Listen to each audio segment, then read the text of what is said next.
तर याच्यामध्ये जी काही नवीन मंडळी आली असेल, पहिल्यांदाच हे चॅनल पाहत असतील, तर त्यांच्यासाठी 2-3 गोष्टीचं आव्हान आहे. पहिल्यांदाच ते प्रत्येक व्हिडिओत आपण सांगत असतो, की हे चॅनल आपण सबस्क्राईब केलं नसेल तर सबस्क्राईब करा.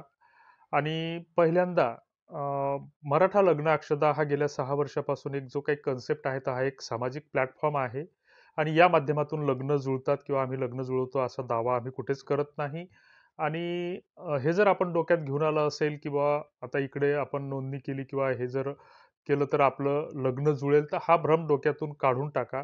कारण लग्न ही एक प्रक्रिया अशी असते, की कुठल्यातरी विवाह संस्थेकडे पैसे भरले किंवा कुणाचा तरी WhatsAppचा ग्रुप जॉइन केला किंवा कुणाकडे नोंदणी केली किंवा कुणी एखादा उपाय सांगितला आणि मग ते वाऱ्या, वलांडे वगैरे केले, तर त्यातून आपलं लग्न जुळण्याला मदत होईल. हे डोक्यातून पहिल्यांदा काढून टाका, की लग्न जुळवणं ही एक सोपी गोष्ट असते, की लग्न ही आपल्या नात्यागोत्यात, परिचयात, ओळखीत जुळत असतात आणि हे परस्पर संवादातून आणि एकमेकांच्या सहकार्याने जोडत असतात. म्हणजे हे सगळ्यांचं मिळून टीमवर्क आहे. आणि मग बरेच जण म्हणतात, की तुमच्याकडं फोन करून विचारतात, की तुमच्याकडे लग्न जुळवण्यासाठी काही उपाय आहे का? तर आमच्याकडे आहे उपाय. पहिल्यांदा हे डोक्यातून काढून टाका, की आम्ही कुठलीतरी पूजा वगैरे सांगणार किंवा कुठलातरी उपवास वगैरे करायला सांगणार किंवा आमच्या माध्यमातून जी काही आत्तापर्यंत 500-600 लग्न जुळली आहेत, तर त्याची पद्धत वेगळी आहे आणि त्याच पद्धतीवर आपण सातत्यानं वारंवार दररोज चर्चा करत असतो. तेच-तेच विषय आपण सातत्यानं सांगत असतो. कदाचित ते बोरही वाटत असतील, परंतु आपल्याला ते हॅमरिंग करणं गरजेचं असतं.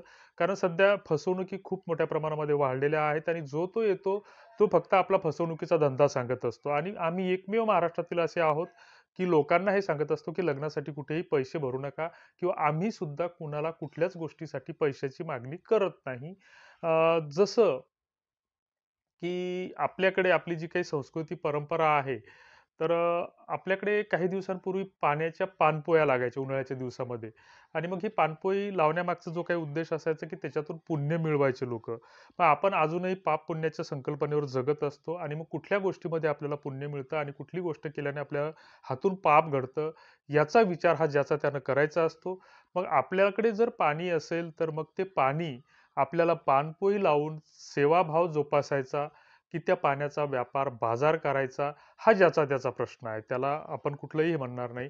मात्र ज्यावेळेस एखादा व्यक्ती आपल्याला फसवणुकीसाठी समोर येतो, तर त्यावेळेस आपण सहजपणे जर फसत असू, तर मग आपणच आपल्यासारखे मूर्ख म्हणायला हरकत नसावी. याच्यामध्ये कुणाला काही राग येण्याचं काही कारण नाही. तर असो आपण आज जो काही पहिल्या दिवशी जो काही उपाय किंवा संकल्प करणार आहोत किंवा हा जो काही एक मॅनिफेस्टेशनचा एक प्रकार आहे, तर आपण पहिल्यांदा उठल्या-उठल्या एक संस्कृतमधलं एक सुभाषित मला आठवतं आणि गेल्या अनेक वर्षापासून या सुभाषिताचा मी प्रयोग करतो आहो. कारण माझी चांगल्या पगाराची नोकरी गेली. बऱ्याच उलथापालथी आयुष्यामध्ये चढ-उतार आले.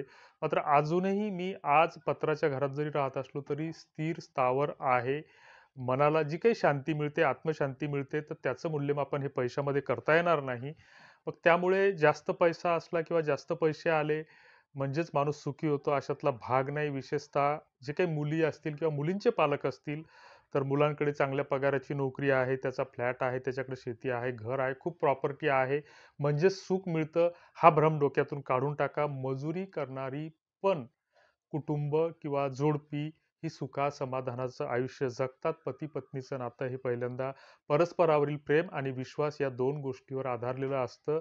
परस्परावरील प्रेम आणि विश्वास ही संसार रथाची 2 चाकं असतात आणि जिथे विश्वास डळमळीत होतो, तिथे कलह निर्माण होतात आणि तिथं प्रेम आपोआप संपुष्टात येतं. हा अनेकांचा अनुभव असेल आणि हे एक निर्विवाद सत्य आहे, असं मानायला हरकत नसावी. एक संस्कृतमधला जो काही श्लोक आहे, कराग्रे वसती लक्ष्मी, करमध्ये सरस्वती, करमुले तू गोविंद प्रभाते कर दर्शनम. म्हणजे याचा अर्थ असा होतो, की कराग्रे वसती कर म्हणजे हात आणि अग्र म्हणजे हाताचं टोक. तर हाताच्या अग्रभागी हे लक्ष्मीचं वास्तव्य असतं. मध्यभागी करमुले कराग्रे वसती लक्ष्मी, करमध्ये सरस्वती. जी सरस्वती आपण जिला विद्येचं देवता मानतो किंवा विद्येचं प्रतीक मानतो, तर ती सरस्वतीचं वास्तव्य हे हाताच्या मध्यभागी असतं आणि करमुले तू गोविंद म्हणजे ज्याला आपण या सृष्टीचा पालनहार मानतो किंवा देवाचा सर्वश्रेष्ठ देव मानतो, तो हाताच्या तळाशी वास्तव्य करत असतो. म्हणून स्वतःच्या हातावर विश्वास ठेवा आणि स्वतःच्या हाताचंच सकाळी सकाळी उठल्या उठल्या दर्शन घ्या. कुठल्याही देवाकडे जायची गरज नाही. आणि जे संतांचे विचार, वारकरी विचार जोपासत असतील, तर हे महामानव आहेत, हे त्यांचे देवता आहेत. संत हे त्यांचे देवता आहेत आणि ही सगळी प्रतीका आहेत. ते एकेश्वरवाद जोपासत असतात आणि त्यांना कुठल्याही देवापुढे हात पसरायची गरज नाही. त्या गोष्टीचा अनुभव आम्ही सुद्धा घेतो आहोत. मग त्यामुळे स्वतःच्या हातावर, स्वतःवर विश्वास आधी ठेवायला शिका. आपली लग्न आपोआप जुळतील. पहिल्यांदा उठल्या उठल्या सकारात्मक हा विचार करा आणि हा विचार केल्याच्या नंतर मग आपणच असा संकल्प बांधा, की या वर्षी माझं लग्न जुळणार किंवा माझं लग्न जुळलेलं असेल. तुळशीचे विवाह संपल्याच्या नंतर किंवा ज्यावेळेस ही प्रक्रिया सुरू होईल, तर त्यावेळेस कुठेतरी माझं सुद्धा लग्न जुळलेलं असणार. मी गरीब आहे, मध्यमवर्गीय आहे, मी शेतकरी कुटुंबातील आहे, माझ्यासाठी कोणी मुलगी देत नाही, माझ्यासाठी मुलगी सांगून येत नाही, माझे सोयरे-धारे माझ्याकडे पाठ फिरून आहेत, हे डोक्यातून काढून टाका. कारण समाज हा एक आहे की बदलत नसतो. पहिली बदलाची सुरुवात ही स्वतःपासून करायची असते. 4 महिने, 6 महिने, 1 वर्षभराचा वेळ लागेल, मात्र बदल निश्चित घडत असतो.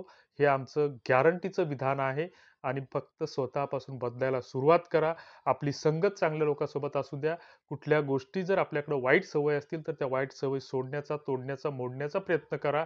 त्यातून आपोआप लोकांची नजर ही तीक्ष्ण असते. तुम्ही किती गरीब आहात, तुम्ही काय काम करता, हे तुमचं शोधत नसतात. तुम्ही उत्पन्न किती मिळवता, या गोष्टीकडे कोणी फारसं लक्ष देत नाही. गोरगरिबांची लग्न सुद्धा जुळताना आम्ही पाहिलेली आहेत. लोकांची तीक्ष्ण नजर ही तुमच्यावर सातत्यानं लक्ष ठेवत असते. एखादा 3 मजली इमारतीवाला आहे, मात्र दररोज संध्याकाळी जर तो बारवर बसत असेल, तर त्याच्यासाठी मुली सांगून येत नाहीत आणि सांगून आलेल्या मुली ह्या कुठेतरी फसगत झालेल्या असतात किंवा त्या फसलेल्या असतात. तेव्हा अशा गोष्टीपासून आपण सुद्धा लांब असलं पाहिजे. आई-वडील हेच आपलं धन आहेत, दैवत आहेत. त्यांची सेवा करायला शिका. हे संकल्प मनाशी बांधा. हेच मॅनिफेस्टेशनचं एक आपला आजचा संकल्प होईल. बरेच जण कमेंट्स करत असतात टप्प्याटप्प्याने. आपण दररोज सकाळी 6 वाजता भेटणार आहोत. त्या कमेंट्सला सुद्धा उत्तर देण्याचा प्रयत्न करणार आहोत. अ, आपण लाईव्ह येण्याचा सुद्धा प्रयत्न करू आणि तुमच्या काही जे काही फीडबॅक असतील, कमेंट्स असतील, त्या कमेंट बॉक्समध्ये नक्की लिहा. आणि जाता-जाता शेवटी एवढंच सांगेल, की आजचा संकल्प म्हणून प्ले स्टोअरला जर गेले, तर आमचं मराठा लग्नाक्षदा ॲप डाउनलोड करा किंवा ॲप.लग्नाक्षदा हे Googleला टाइप करा. त्या ठिकाणी तुम्हाला आमचा ॲप ओपन होईल. त्या ठिकाणी तुम्हाला आमच्या WhatsApp ग्रुपच्या स्लाइड्स, जाहिराती दिसतील. दसरा संपलेला आहे आणि आम्ही सांगितलं होतं, की 4 ते 5 ऑक्टोबरपर्यंत आपण ॲप्लिकेशन पूर्ववत सुरू करू. 4,500 बायोडाटा त्याच्यावर होते आणि ते बायोडाटे सध्या आम्ही सगळे हाईड केलेले आहेत. टप्प्याटप्प्याने दररोज 10-20 लोकांना मेसेज टाकतो. ज्यांचे आम्हाला असं वाटतंय, की बाबा ज्यांची अजून लग्न झालेलीच नाहीत, तर अशा प्रोफाईल ह्या दिसत्या करत आहोत. तुम्हाला त्याच्यासाठी जर रिक्वेस्ट टाकायच्या असतील, तर तुमची प्रोफाईल नोंदणं आवश्यक आहे. ओळखपत्रासह, ओळखपत्र हे मॅन्डेटरी कंपल्सरी आहे. भलेही त्याच्यावरचा नंबर हा खोडला तरी चालेल. दुसरीकडे फसवणुकीपासून सावध राहा. गरीब घरच्या मुली, अनाथाश्रमातील मुली हे डोक्यातून काढून टाका. हे सगळी फसवणुकीची केंद्र आहेत. प्रत्यक्ष खात्री आणि खातरजमा केल्याशिवाय कुणालाही पैसे देऊ नका. हे आमचं वारंवार सांगणं असते. ते आजही सांगणं आहे. आणि मग त्या ठिकाणी जे काही आमचे WhatsAppचे ग्रुप दिसतील, तर ते WhatsAppचे ग्रुप जॉइन करा किंवा खाली डिस्क्रिप्शन बॉक्समध्ये आम्ही लिंक देत आहोत. तो जनरल आमचा कॉमन ग्रुप असणार आहे. त्या ग्रुपवर नियंत्रण असेलच असं नाही. तुम्ही सुद्धा त्या ग्रुपचे ॲडमिन बनायचा प्रयत्न करा. आणि या ग्रुपवर मुलींचे बायोडाटे येतच नाहीत. मुलींचे बायोडाटे टाका, अपेक्षा काय? किंवा उगाच हे असे प्रश्न विचारणं सोडून द्या. हे डोक्यातून काढून टाका. टप्प्याटप्प्यानं आपण वेगवेगळ्या विषयांसह एकमेकांसोबत चर्चा करू. आपल्याला कुठलीतरी एखादी Zoom मीटिंग घेता येईल किंवा लाईव्ह येता येईल किंवा वधूवर परिचय मेळावा घेता येईल का? मग ते बगर खर्चाचं कसं करता येईल? काय उपाययोजना असतील? तुमच्याकडे काही सूचना असतील तर त्या नक्की कळवा. तूर्तास धन्यवाद. जय जिजाऊ.